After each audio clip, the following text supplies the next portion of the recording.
tuning in to Beyond the Resume, the podcast that brings you the impactful stories of real estate leaders across the United States.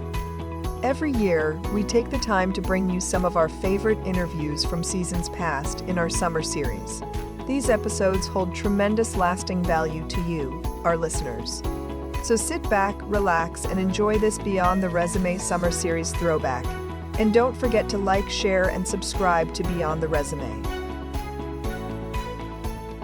All right, folks, welcome to this episode. Today we have a very special guest, Mr. Jeff Brenner. Jeff is the president and CEO at Impact Community Capital. How are you, Jeff? I'm well, Chris. How are you? I'm great. Do you feel guilty for taking the name of my podcast and making your company have the same name, Impact? You know, it's become, we were joking the other day, it's become like the word Kleenex. You know, it's everybody, everything has the name Impact, especially in our space these days. Well, I think your Impact Community Capital was there way before mine was. So can you tell, you can take credit for it, and I'll just say I stole it from you. What can you tell everyone what Impact Community Capital does? Sure. Fundamentally, Impact's an investment manager. We manage investments for institutional investors. We have a really unique piece about us, though. In all of our investments have to, in one way or another, benefit low-income people and communities. And so we were started 20 years ago by a group of insurance companies to create investments for them that meet their needs for underwriting quality and return. But uniquely, all of those investments, one way or another, benefit disadvantaged populations.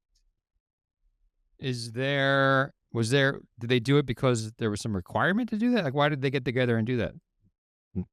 Yeah, I think there were a number of reasons.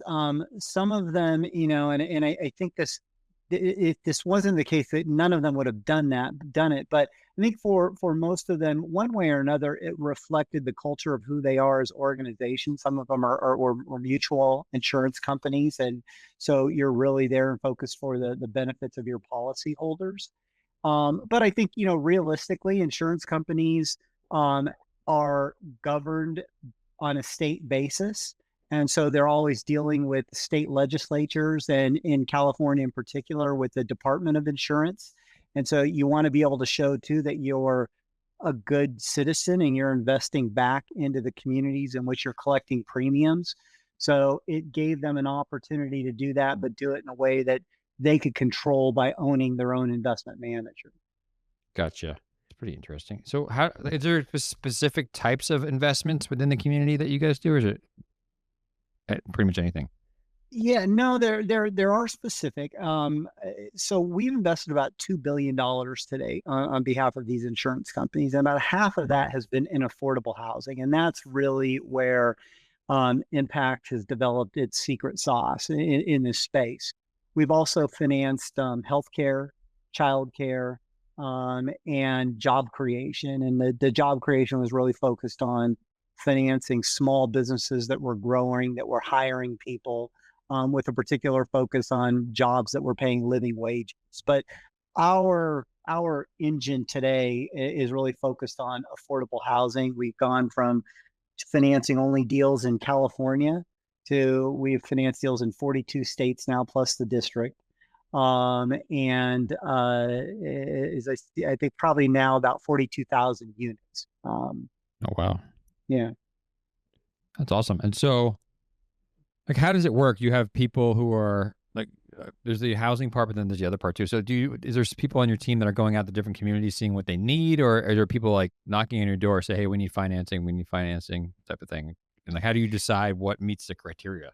Yeah, we do get a lot of knocking on the door, but that's primarily because people know that we're owned by institutional investors who have a lot of capital. So it's usually the calls we get are people seeking capital.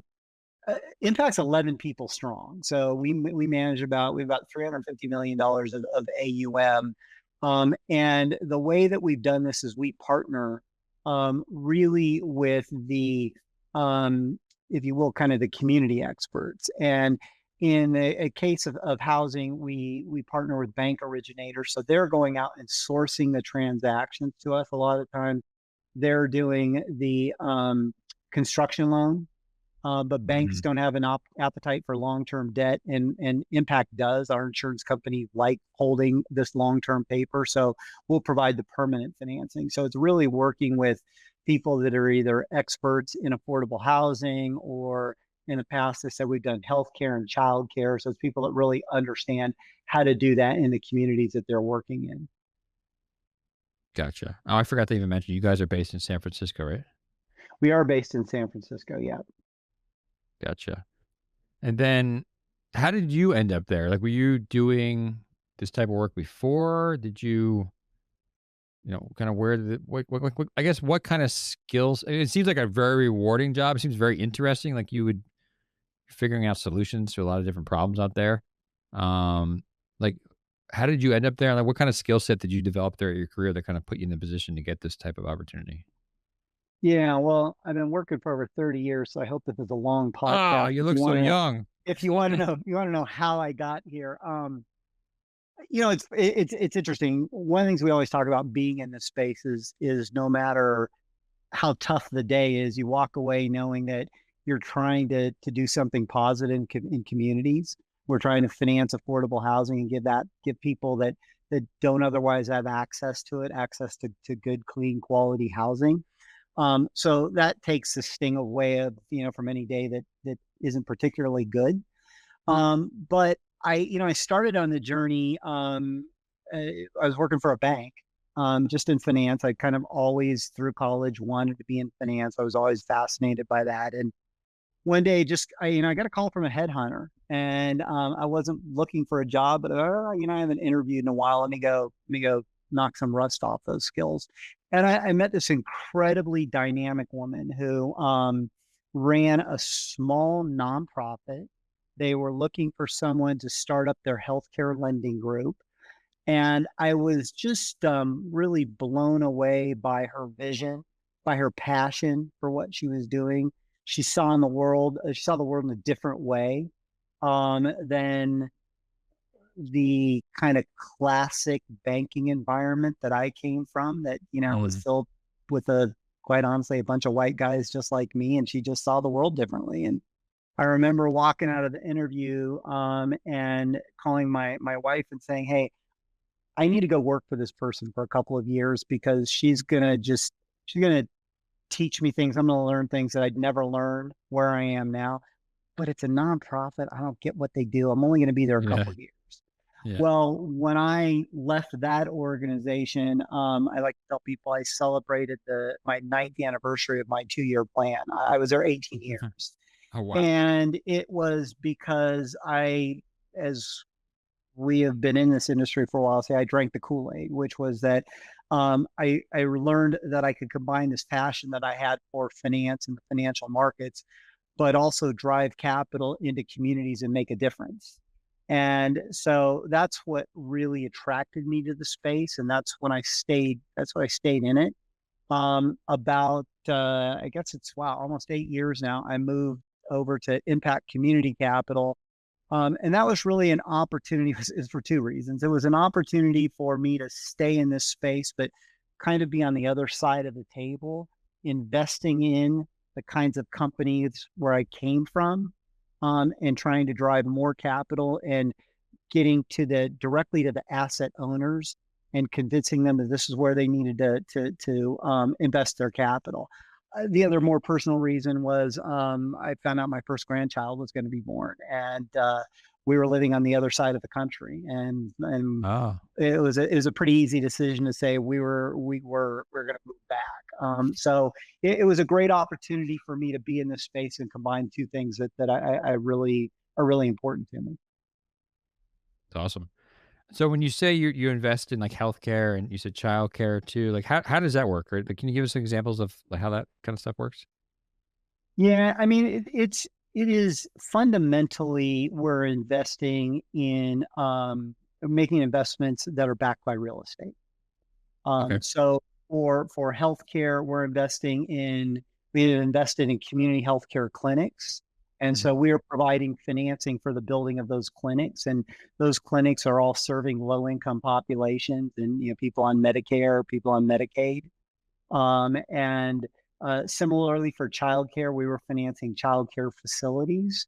So it's all stuff that for our real estate investors, for our owners, they get financing stuff that's backed by real estate, and it's just Yeah. understanding the cash flows, but you're secured by real estate. So it gave our investors a um, a comfortable way to learn and to move into this space, while also driving lots of capital, $2 billion, into these underserved communities. Are there financial thresholds like returns you're trying to target, or is I mean, I can tell the community like the goodwill like returns are great. Is there certain like financial returns as well? Yeah, absolutely. So all of them have to meet risk return. All of them have to generate risk adjusted returns. And so, if we're going to an investor and saying we want you to, invest in this income real estate product, they kind of look at it and say, well, if we're going to do that kind of investment, here's the return that we're expecting.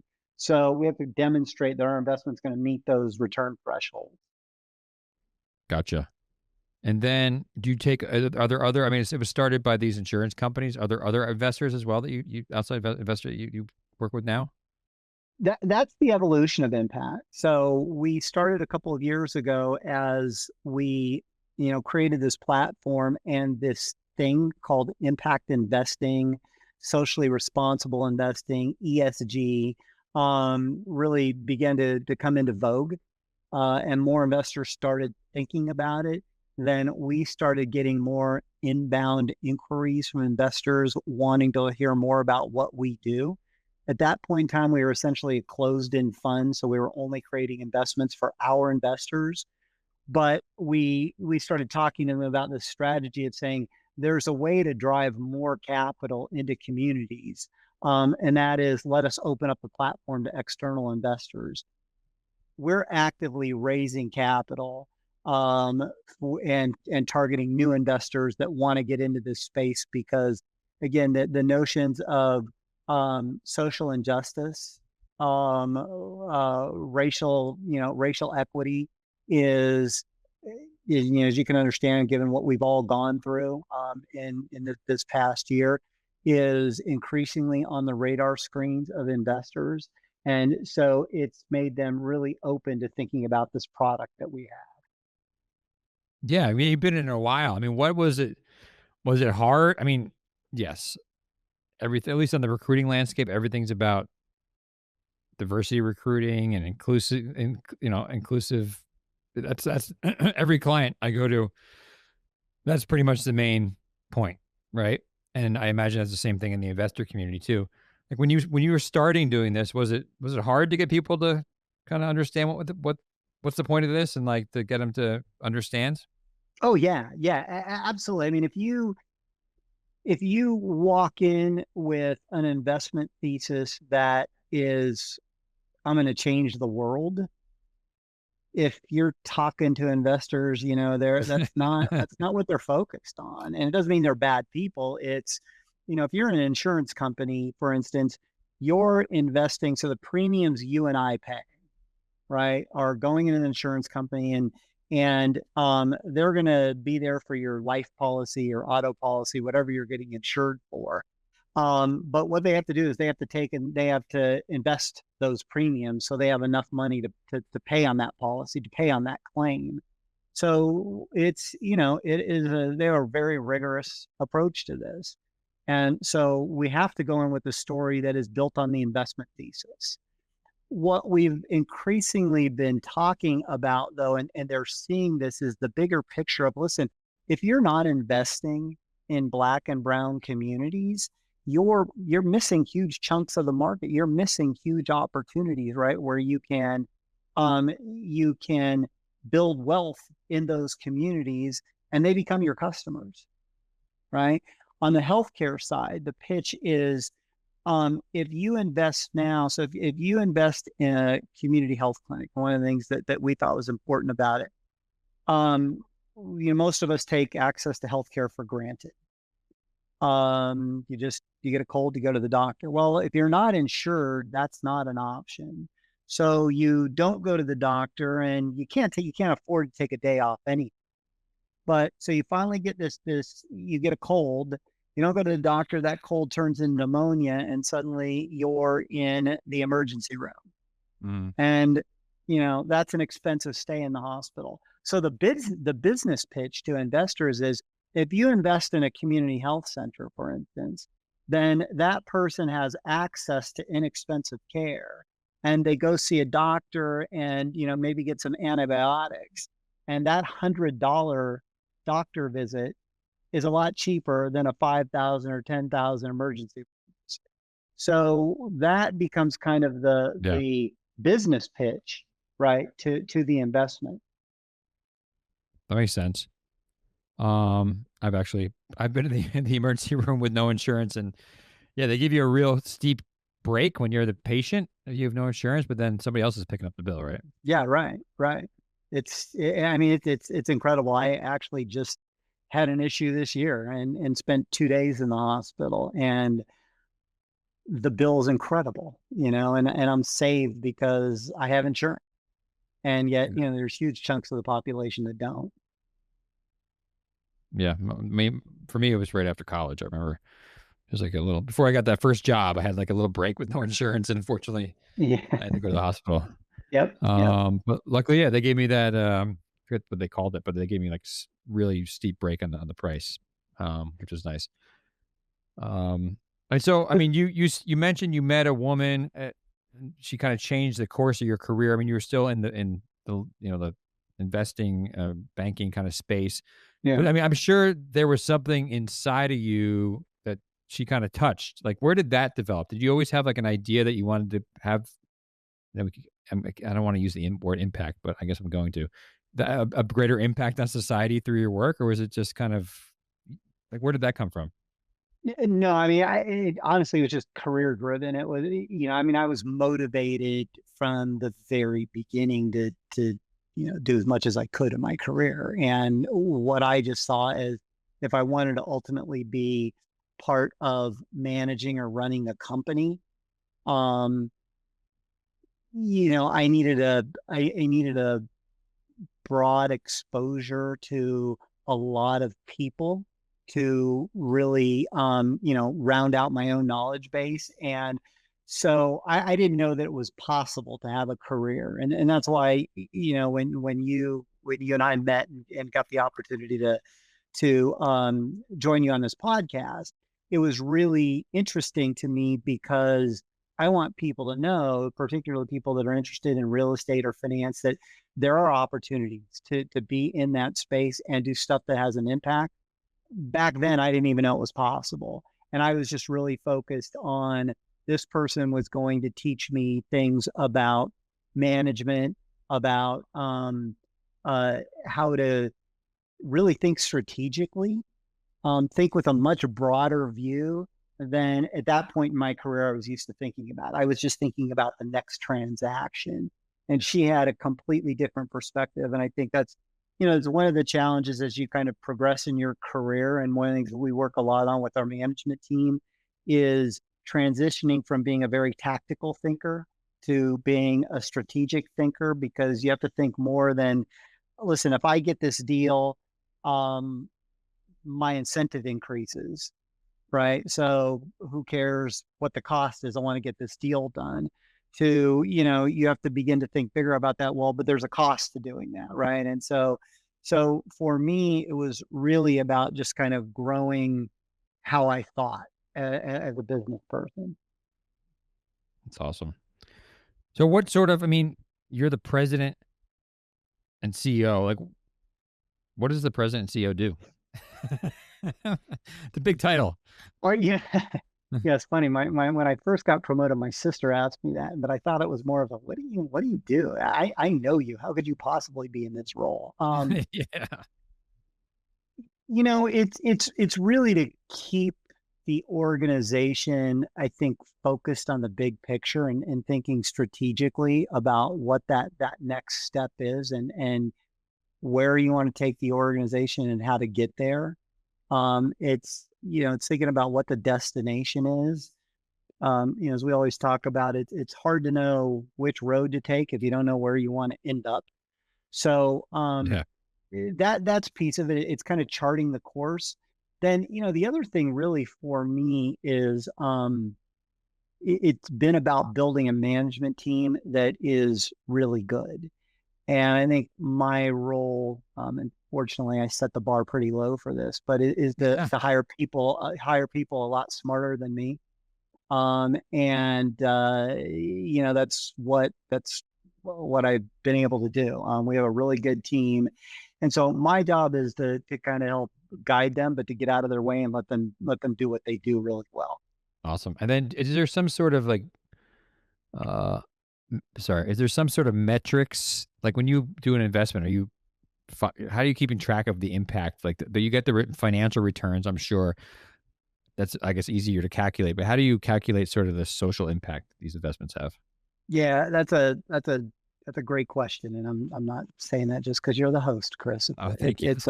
It's actually something that is an ongoing challenge in the industry. But for us, it started out with just measuring outputs, right? Number of new housing units, number of jobs created. And as we've evolved, and it's really where the industry is going, it's starting to think a little bit more longitudinal, so less about outputs than what are the outcomes. And it's hard for us to know that if we have provided a particular affordable housing unit, that over the long term we've made somebody's life better, right? But what we've started focusing on is, okay, let's how do we define affordable? Is affordable the people making 100% of area income, 60% of area median income, 30% of area median income? When we think about jobs, it is, a job is not a job if you compare someone in the fast food industry, for instance, to someone in professional services where they're getting paid a living wage, they're getting access to health care, maybe a retirement plan, maybe they have opportunities to own the business. So we've increasingly expanded how we measure impact, and it's how the industry is trying to think about it. What we do know is, we live in a world today where people are increasingly burdened by housing costs. Records number of people are what we call housing burden, which is that they're spending more than 30% of their income on housing. And people, that we have records numbers spending more than 50% of their income on housing. If you're and the magic numbers is if you're kind of thinking about, can you afford something, you shouldn't be spending on average more than about 30% of your income on housing. And if you are, then you're starting to make choices between groceries and electricity, between access to healthcare and childcare. And it's been never so apparent than going through this period of COVID, and how disproportionately hard low income people have been hit.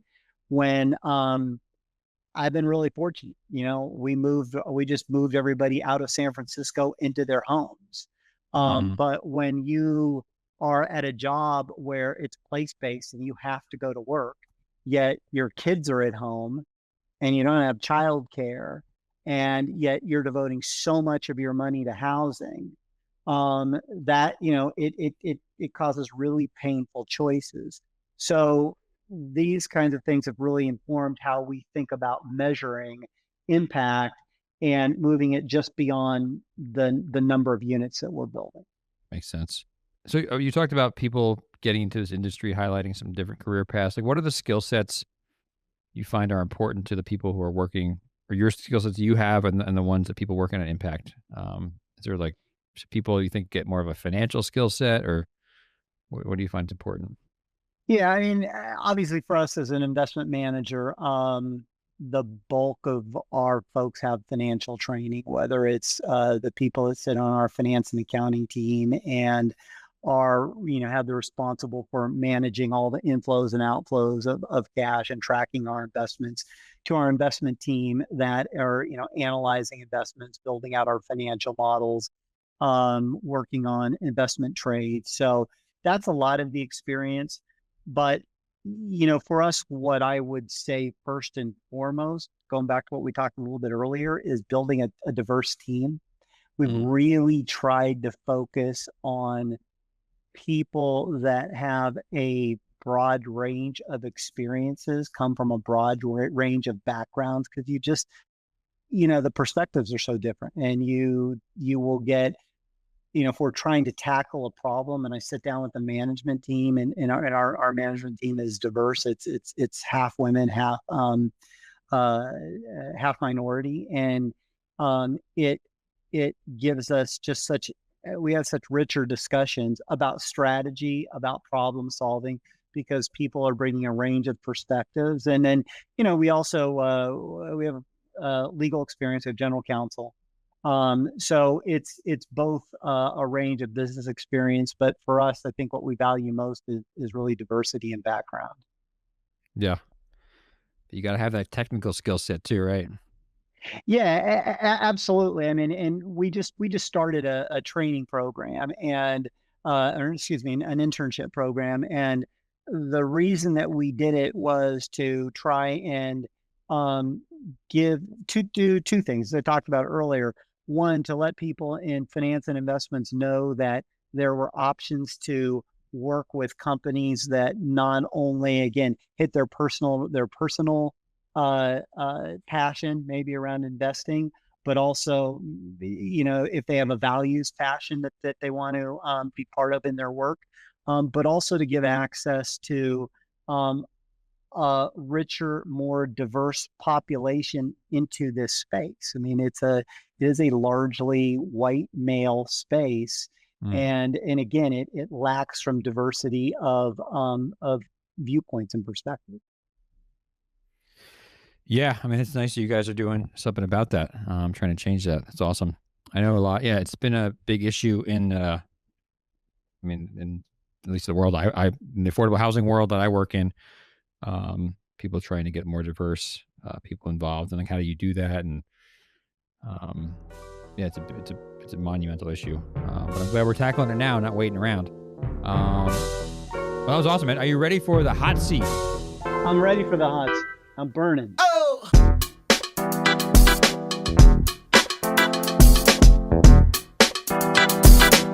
Burning up in here. All right. Here's some questions I ask all my guests. Super hard questions. Question number 1. Any books that you recommend? Could be about business, life, housing, whatever you want. Well, the interesting, the one I'm reading right now, I don't, it doesn't, it's not going to help you probably in your career. I'm actually rereading Angela's Ashes, which is a book I was introduced to years ago. And, it's about growing up in the Depression in Ireland. And, the guy that wrote it, Frank McCourt, such a good writer, and wrote about such a tough time with, humility and humor.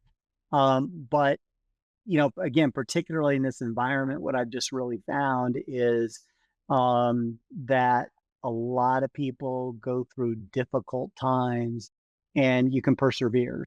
Well, Angela Ashes definitely makes, I remember you kind of get a sense, you can empathize with people who are going through like hard times. I mean, it's very descriptive. You're like living through it in that book, and what it's like not to have food and shelter and, disease and all that kind of stuff. Yeah, it's rough. Yeah, I mean, and again, it gives you perspective, right? I mean, and it just, I grew up in, I guess, what would be basically a pretty middle class household. We didn't have a lot, but I never went hungry either. And then you read about this stuff and you go, wow, okay, I can never complain about anything again. Yeah, it's a great book. Yeah. How about, are you into podcasts? You have any podcast recommendations?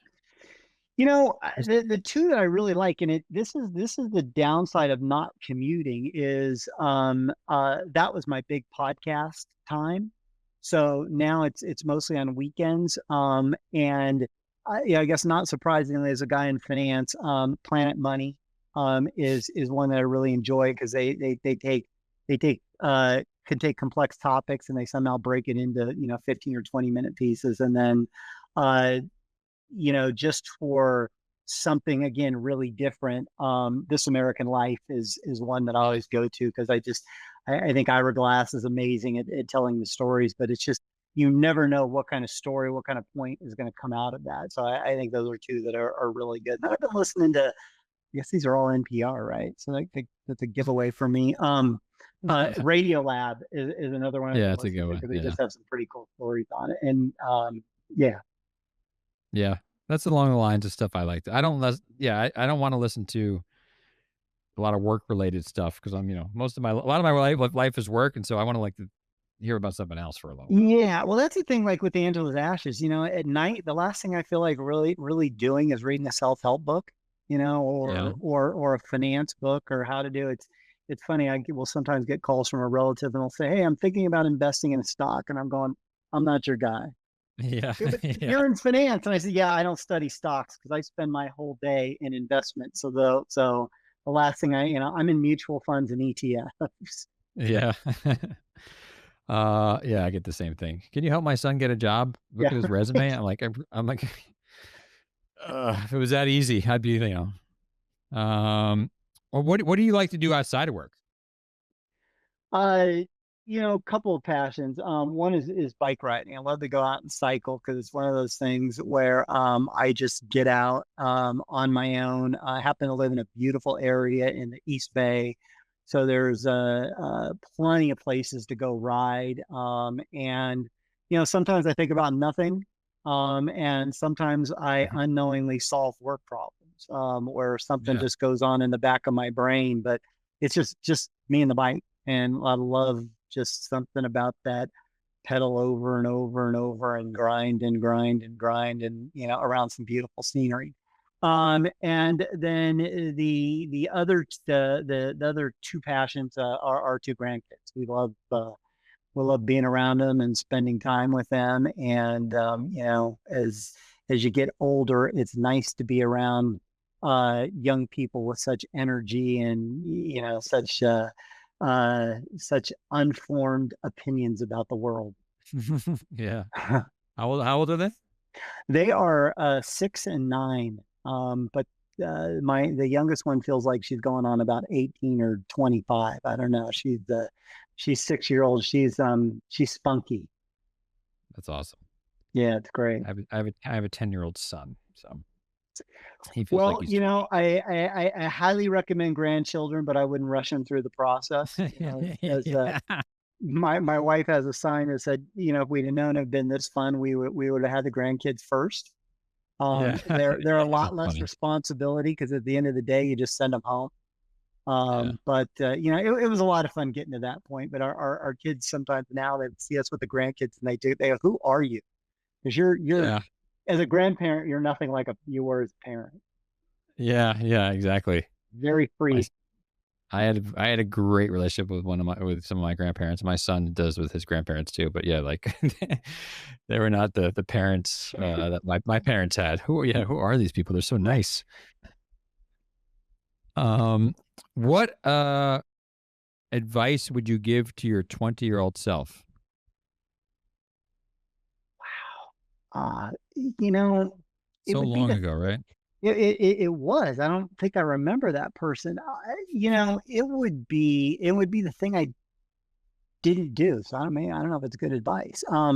It would be to explore. You have no opportunities like you do when you're young, and you don't have responsibilities to experiment and figure out what you want to do. So if an opportunity comes along, I guess in this case it would be, if a headhunter calls you, and I know, is that the appropriate terms? I hope you're not offended when I don't know what it is. Just recruiter, headhunter, executive search consultant. Okay, if an executive, I don't know. There's a lot of them. Consultant calls you, take the call. And I again, just from my experience, and what I relate it to is, you never know what's behind that next door. And again, at that age, as Chris, as you get married and you have kids, different things influence your decision making. So I think at that point in time, don't get too locked in to something. Figure out where your real passions are. And I will say that the advice I always gave my kids was, listen, if you work hard, I think the dollars will come. But you spend so much time working, you really should find something you're passionate about, something that drives you, something that you enjoy. Otherwise, you just become a miserable person. So I think just being open to opportunity and possibility is what I'd go back and tell that 20-year-old guy. So I tell all my candidates, just take the call. Just take the call. Nothing to lose. I'm a nice guy. Yeah, talk to Chris. Take you 5 minutes, no longer. Trust me. Right. And what advice would you give to people trying to break into this industry here? This the impact, affordable housing type of industry, community impact investing. Networking, really. I think, this thing called LinkedIn wasn't around when I started. And so building networks wasn't, it was different challenges to doing it. But I think that's the best way to do it. Go to those after work receptions. If you get invited to a seminar, go to those places and meet people that are in the space. Again, I think LinkedIn is a fabulous way to reach out and connect with people. So find affinity groups and try and make as many contacts as you can, because again, you never know which one is going to be the door that is going to open up that you can walk through. And I think it's hard in our space. Again, it's one of the reasons why we started this internship program, because it can be hard just to break in. When we're hiring people, for the most part, it's not someone right out of college. We prefer someone with a few years experience. That's the most valuable thing to us.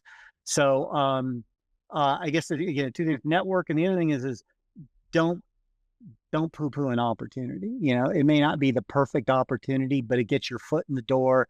It gets you a little bit of experience. And as I prove here, you have to lose a few hairs and gain a few gray hairs to make your way through it. So take advantage of the opportunities when they come along. They may not be perfect, but you got to get some experience. Just get your foot in the door. It's not going to be maybe the exact job you want, but just get in there. Yeah, that's exactly. And your net work is your net worth. Absolutely. And don't be shy, don't be a wallflower. I think the other thing we try and tell people in our organization is, and we hire for, is, listen, if you wait for me to come into your office and ask you what you want to do next and promote you, you're going to be waiting a long time. Yeah. So, get out of your desk, get out of your office, whatever it is, your cube.